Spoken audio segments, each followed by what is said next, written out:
Meaning of delts.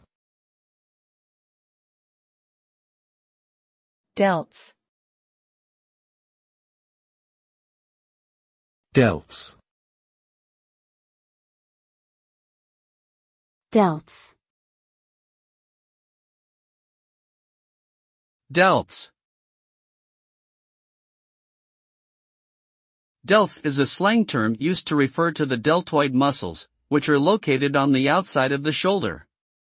These muscles are responsible for lifting the arm, rotating the arm, and stabilizing the shoulder joint.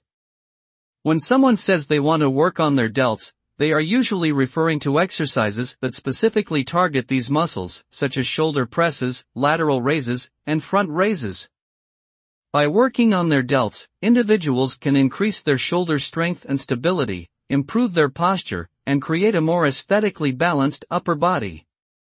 However, it's important to use proper form and gradually increase weight to avoid injury.